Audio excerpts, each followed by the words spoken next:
especially in the Synoptic Gospels, that when Jesus taught, the people marveled because he spoke as one who has authority and not like the scribes.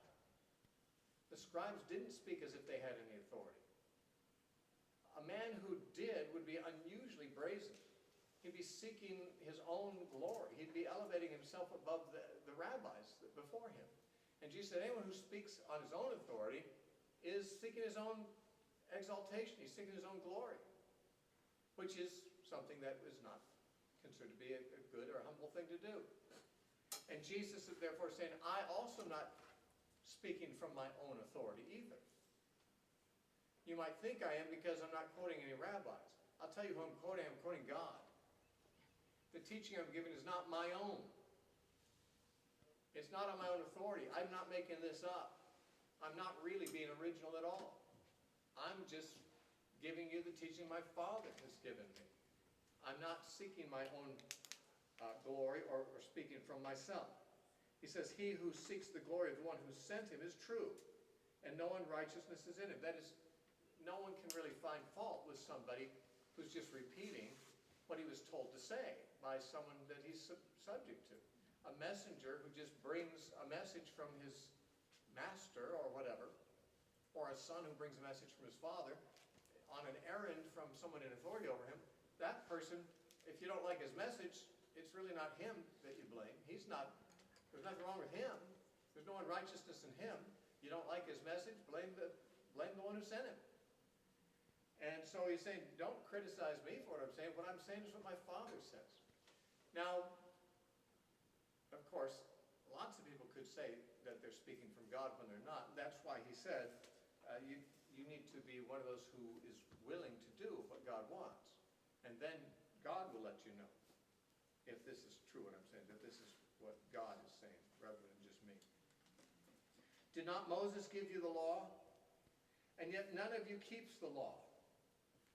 Now, why does he say this here? He could be picking up on where he left off in his rebukes of them at the end of chapter 5, the last time he was in Jerusalem. You might remember in chapter 5 how his conversation with them ended. He says in verse 44, how can you believe who receive honor from one another and do not seek the honor that comes only from God? Or from the only God that's rendered here. Do not think that I shall accuse you to the Father. There is one who accuses you, Moses, in whom you trust. For if you believed Moses, you would believe me, for he wrote about me. But if you do not believe his writings, how will you believe my words? Okay, so he's saying Moses is going to judge you. Moses is going to accuse you on the day of judgment because he spoke to you and you're not listening to him. And so he picks up that theme again in chapter 7. And verse 19, did not Moses give you the law, and yet none of you keeps the law? You're not doing what Moses said. You call yourself Moses' disciples, but you're not following what he said. And this is in contrast to Jesus. Because Jesus is simply bringing the message from God, and he's being obedient to the one who sent him. These people were given orders by Moses, and they're not being obedient. These people are supposedly teaching the doctrine of Moses, but they're not listening to Moses. They're not hearing what Moses said. They're not obeying Moses. And he says, why do you seek to kill me? Now this is apparently given not just as an exasperated and frustrated, cry, but he's pointing out, you don't obey Moses. Exhibit A, you're trying to kill me. Didn't Moses say, thou shalt not kill? Why are you trying to kill me? Have I committed a crime? Moses said, don't kill. You don't keep what Moses' law says you should do. He gave you the law, but you don't obey him. You're trying to kill me. That's a breach of law. Now, it says in verse 20, the people answered and said, you have a demon. Who's seeking to kill you? Now, we've already been told earlier that the Jews were in fact seeking to kill him. Now the people who raised this objection either were people from other countries recently visiting for the feast, and they didn't know any of the history, and they hadn't heard, and they thought, what? Yeah, I don't see anyone trying to kill you. Here you are standing out in public. I don't see any, people out here trying to kill you. What are you talking about? You demon-possessed or something? Notice that, You know, the Jews were familiar with demon possession. They'd seen demon possession. We know that because wherever Jesus went, they brought demon-possessed people to him and asked him to cast them out. I think they knew more about demon possession than we do because we don't recognize it when we see it. But notice they mistook him for being demon-possessed. But by what symptom? They thought he was paranoid. You think everyone's out to kill you? I don't see anyone out to kill you. What do you mean? You know, you're paranoid, man. There's no danger here. The wicked flee when no one pursues. And you must be a nut. You must be demon-possessed. And demon-possessed, having a demon is almost the same thing as saying you're crazy.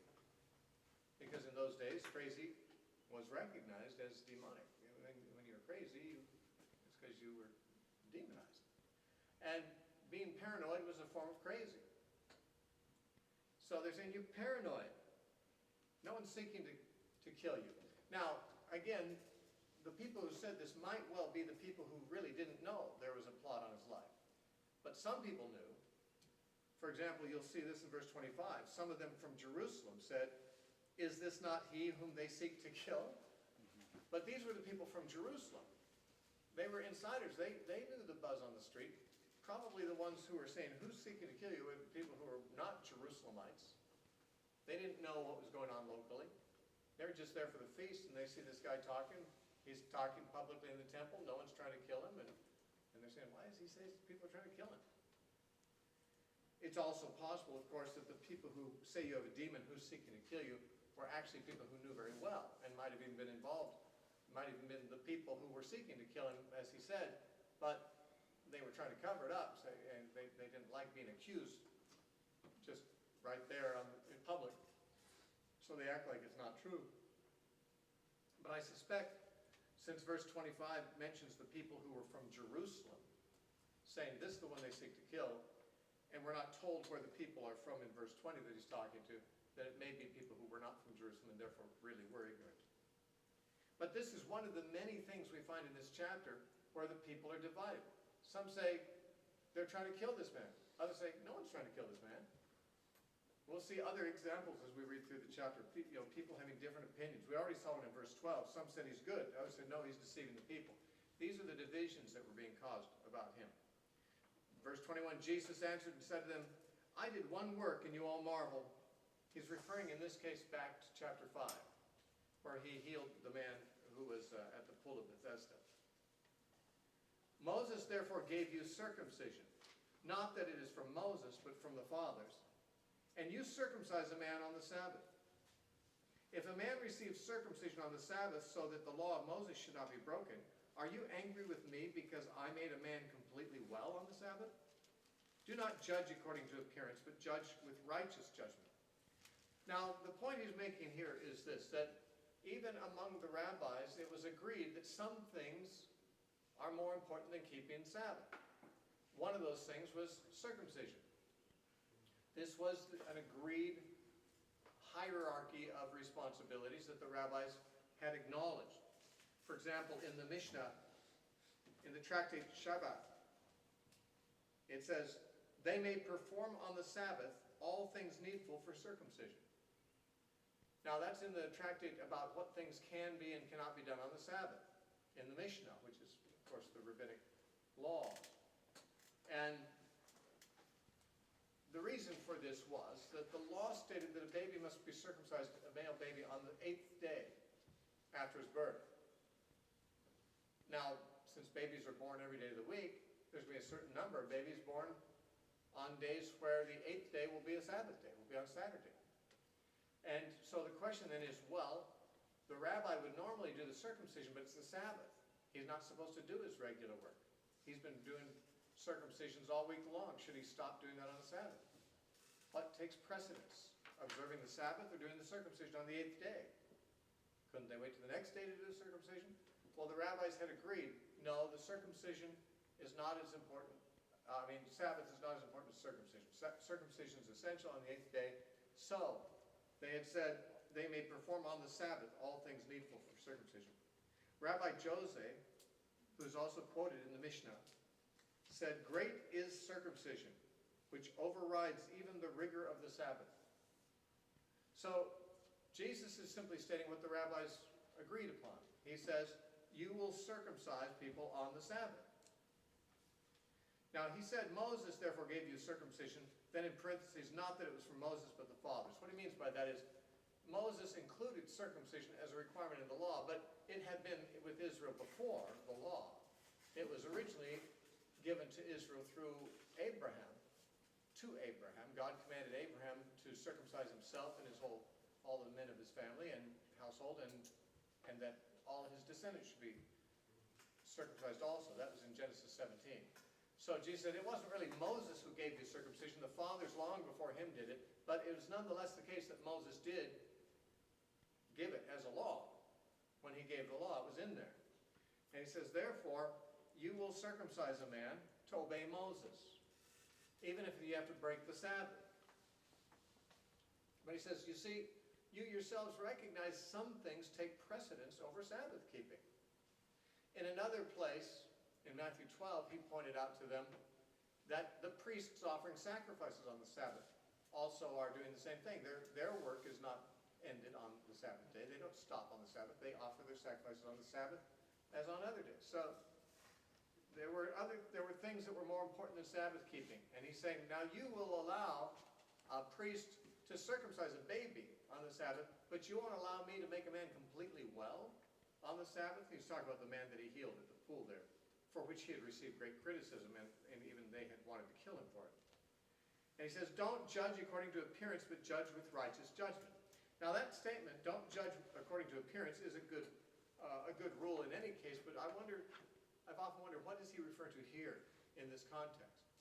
They were clearly judging him, or judging at least right and wrong behavior unfavorably toward him. And they were doing it by appearances. How so? Well, there's at least three ways in this chapter. Two of them we've already encountered. One will come up later in the chapter. That they were guilty of judging according to appearances. That is, misjudging because of taking appearances rather than deeper issues of righteousness into consideration. One of those was that they had judged him to be an uneducated man, and therefore had thought less of him. That was back, of course, in verse 15. How does this man know letters, having never studied? He was an unlettered peasant. And they judged that he couldn't really be qualified to be teaching like a rabbi. In fact, the chief priests and so forth, the leaders, the Pharisees and the chief priests later in this chapter, said in verse 49, they say, but this crowd that does not know the law is accursed.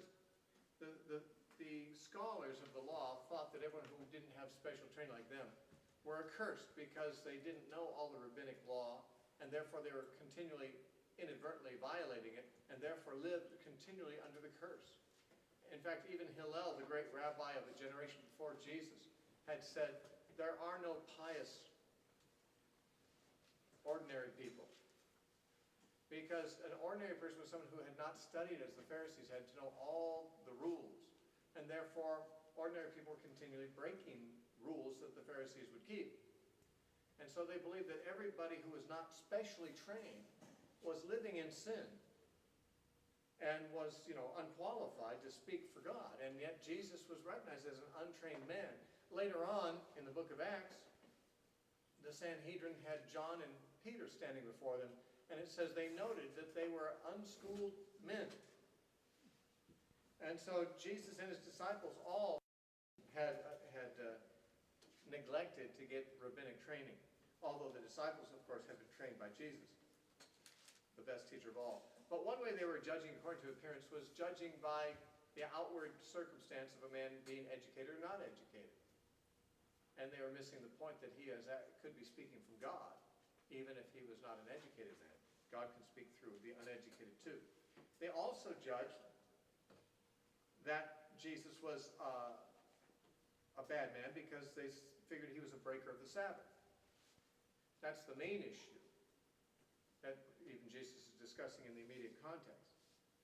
But he's saying that they're judging by shallow considerations, just shallow rules about that are not based in anything logical. And they're not looking at it from the standpoint of what righteousness would require. They're not judging a righteous judgment. They're just judging by surface rules and commands that the rabbis have given. Don't do this or do this on the Sabbath. They're not looking at the issue.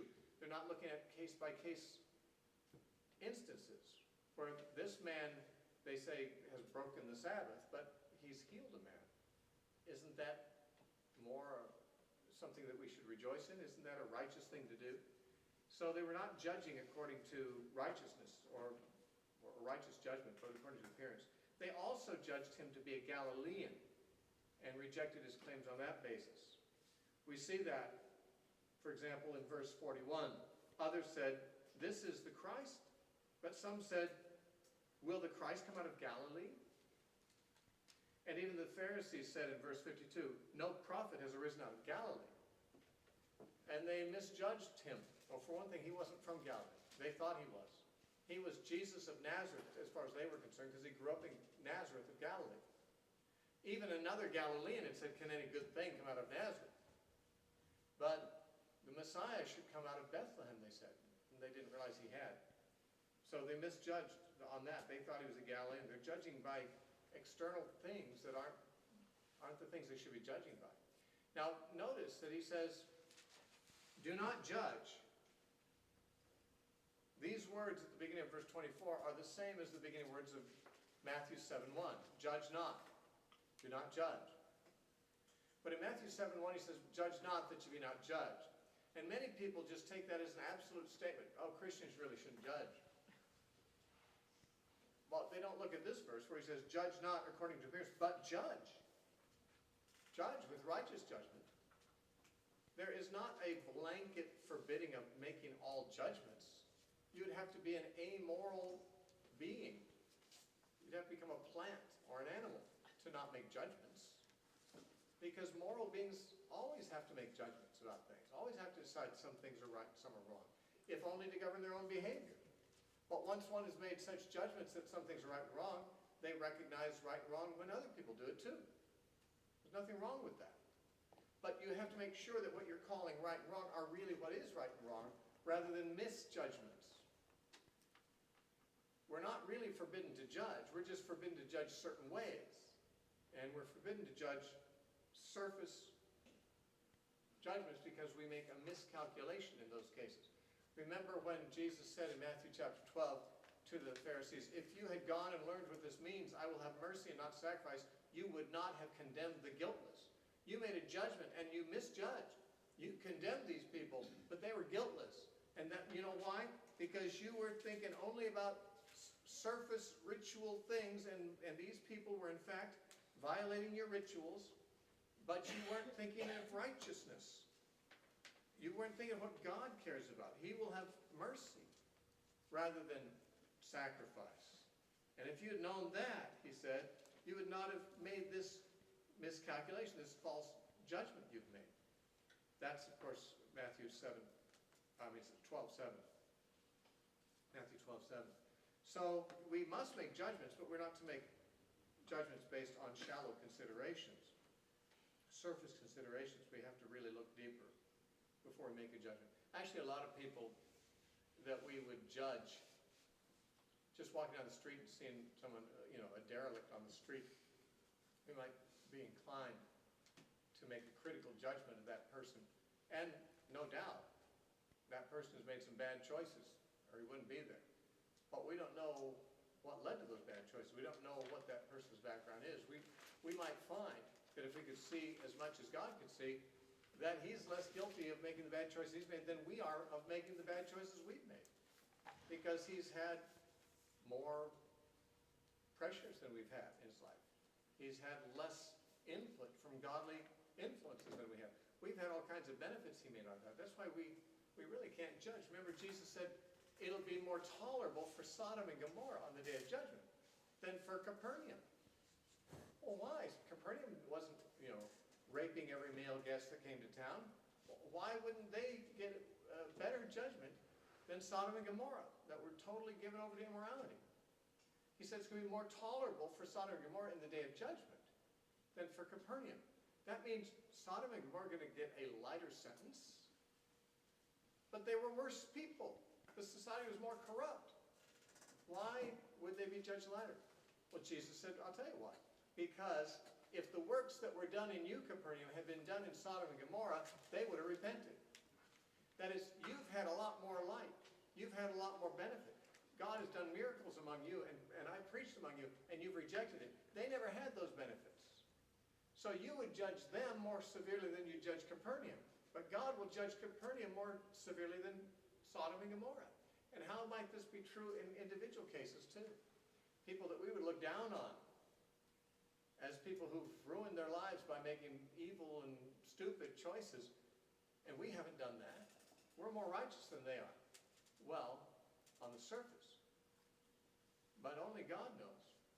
Or maybe even we could know if we tried. Whether the persons have a good heart or a bad heart. They might have a better heart than we do. They've had less advantages than we've had. We don't know. You got to be careful when you make the judgment. You can judge behavior, but it's awfully risky to try to judge culpability. Because culpability is actually, there's a scale there. Behavior can be said to be objectively right or wrong. And no one doubts that a person who's, let's say, in our day we'd say people who are committing homosexual acts. They're doing something that is objectively wrong. There's no way to make that a right thing to do.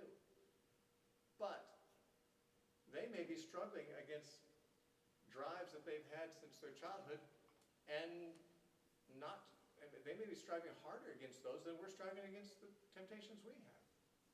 They may just be succumbing. We succumb to temptations too, maybe lighter ones than that. And we judge them by surface things. And Jesus says, no, you need to judge by righteous judgment. You've got to look deeper. You've got to look as God does. Man looks on the outward appearance. God looks on the heart. That's what God said to Samuel when he was looking for a new king in Israel.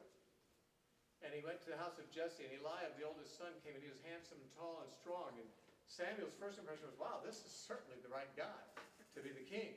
And God said, no, don't even look at his height or his good looks. He says, God doesn't look as a man looks. For man looks on the outward appearance, but God looks on the heart. And he was looking for a man after his own heart. David was also good looking and strong, but his heart was the issue. And even Samuel initially tended to judge according to appearance and not righteous judgment. But God corrected him. Now, we're just about out of time here. Maybe we should even quit here. I have a feeling we should, because we've gone about an hour, and we have a lot ahead of us. And I'm not really sure. There's a little bit more here I want to take. There's another stopping point, just a few verses hence, so we'll read a little bit more.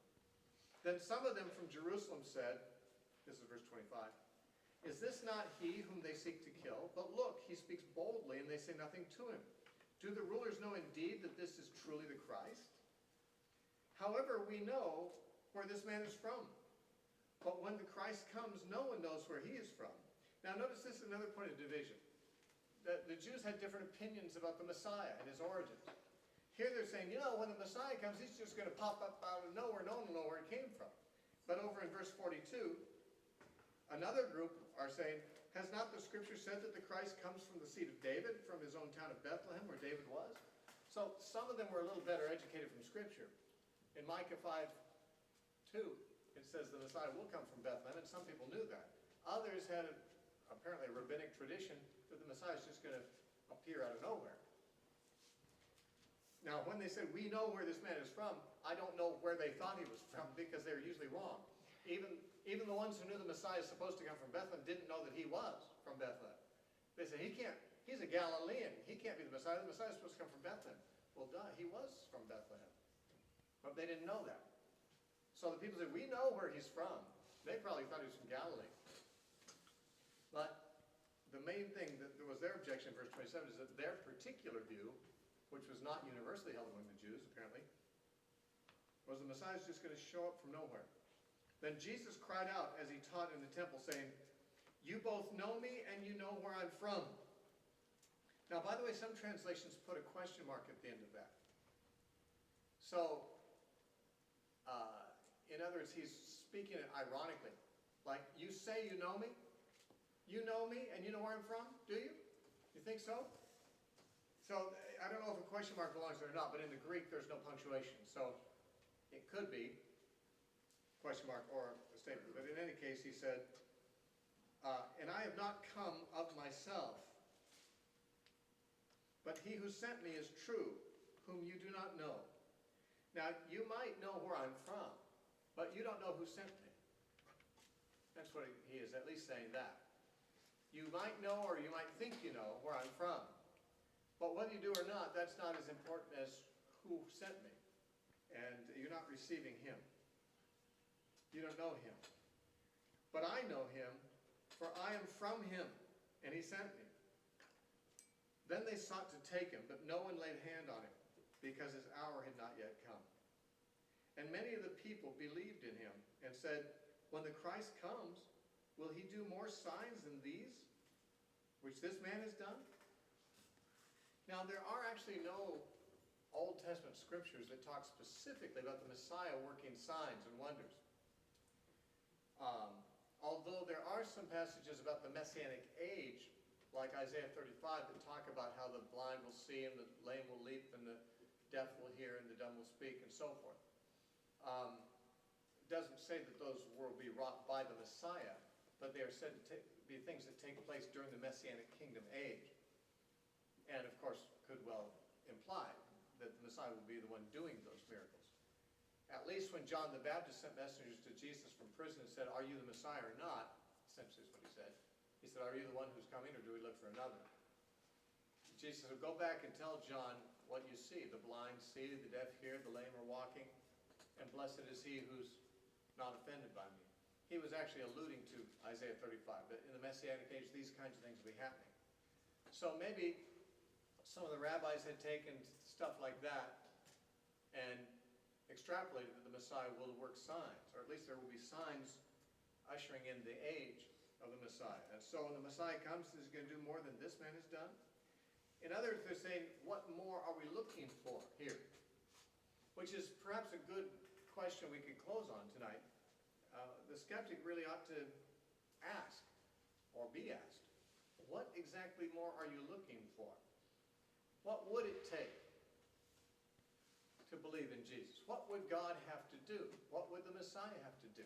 I often think when people say, well, I don't believe the Bible is the Word of God. And I say, well, but what about all these fulfilled prophecies? Well, and then they make excuses for it. Well, we don't know that those really happen that way or whatever. But you know, I mean, well, then is God then unable to do anything to convince you? Because what in the world could more convince you that the Word of God is inspired than that he tells the future and says, this is because I'm God, I can tell you this. So he does it and it happens. You say, well, no, I want something more. Well, what do you want? What do you want more than that? And Jesus rises from the dead. He's got 12 witnesses that bear witness of him, sealing their testimony with their blood. I mean, they're sincere. And yet someone says, well, I don't think we have enough evidence. Well, what do you want? Well, if they get down to it, what they want is for Jesus just to go away. For Jesus just not to make any claims on their life. They're not looking to be convinced. They don't want to be convinced. They don't want it to be true. They want something else to be true. They're not happy that there's plenty of evidence. They're hoping that the evidence will go away.